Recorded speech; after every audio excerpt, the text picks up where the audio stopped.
Nobel শান্তি পুরস্কার ঘোষণার আগে যুক্তরাষ্ট্রের প্রেসিডেন্ট ডোনাল্ড ট্রাম্পের বাড়তি চাপের মুখে পড়েছে নরওয়ে। শুক্রবার শান্তি পুরস্কারের ফলাফল ঘোষণা হওয়ার কথা থাকলেও এর আগেই ট্রাম্প ও তার প্রশাসনের পক্ষ থেকে নরওয়ের উপর মার্কিন নেতাকে পুরস্কার দেওয়ার জন্য রাজনৈতিক ও প্রচারমূলক চাপ বাড়ানো হয়েছে।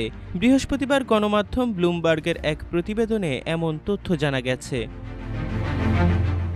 ইসরায়েল ও হামাসের মধ্যে যুদ্ধবিরতি প্রতিষ্ঠা এবং সম্ভাব্য শান্তি চুক্তিতে নিজের ভূমিকা দাবি করে ট্রাম্প নোবেল শান্তি পুরস্কারের দাবিদার হিসেবে নিজেকে উপস্থাপন করেছেন। তার ছেলে এরিক সামাজিক যোগাযোগ মাধ্যমে অনুসারীদের আহ্বান জানিয়েছেন যেন তারা ট্রাম্পের পুরস্কার পাওয়ার দাবিকে সমর্থন করে। একই সঙ্গে ট্রাম্পের প্রচারণা দপ্তর সামাজিক মাধ্যমে তাকে শান্তির প্রেসিডেন্ট হিসেবে প্রচার করছে।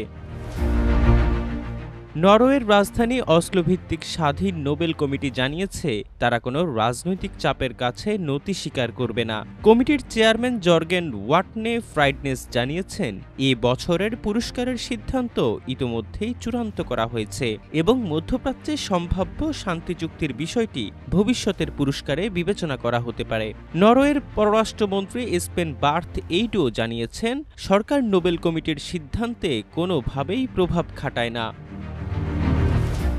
ট্রাম্পের আক্রমণাত্মক প্রচারণা নরওয়েকে কূটনৈতিকভাবে বিব্রত অবস্থায় ফেলেছে। যুক্তরাষ্ট্রের সঙ্গে নরওয়ের চলমান বাণিজ্য আলোচনায় ১৫% আমদানি শুল্ক হ্রাসের বিষয়টি গুরুত্বপূর্ণ হয়ে উঠেছে। একই সঙ্গে নরওয়ের $2 ট্রিলিয়ন সার্বভৌম সম্পদ তহবিলের প্রায় ৪০% বিনিয়োগ যুক্তরাষ্ট্রে হওয়ায় উদ্বেগ রয়েছে যে ট্রাম্প যে কোনো প্রতিশোধমূলক পদক্ষেপ নিতে পারেন। বুকমেকার এক প্রতিষ্ঠানের তথ্যে দেখা গেছে ট্রাম্প বর্তমানে নোবেল শান্তি পুরস্কারের সম্ভাব্য প্রার্থীদের তালিকায় শীর্ষে আছেন। তারপরেই রয়েছে সুদানের মানবিক সহায়তা সংস্থা ইআরএস এবং প্রয়াত রুশ বিরোধী নেতা অ্যালেক্সি নাভালনির স্ত্রী ইউলিয়া নাভালনায়ার নাম। তবে ইতিহাস বলছে বুকমেকারদের পূর্বাভাস অতীতে বহুবার ভুল প্রমাণিত হয়েছে। এদিকে ২০২৫ সালে নোবেল শান্তি পুরস্কারের জন্য মনোনয়ন শেষ হয়েছে ৩১ জানুয়ারি, ঠিক ট্রাম্পের পুনরায় হোয়াইট হাউসে ফিরে আসার কিছুদিন পরেই। এর আগে ২০০৯ সালে মার্কিন প্রেসিডেন্ট বারাক ওবামা দায়িত্ব গ্রহণের কয়েক মাসের মধ্যেই এই পুরস্কার লাভ করেছিলেন, যা আন্তর্জাতিক মহলে আলোচনার জন্ম দিয়েছিল।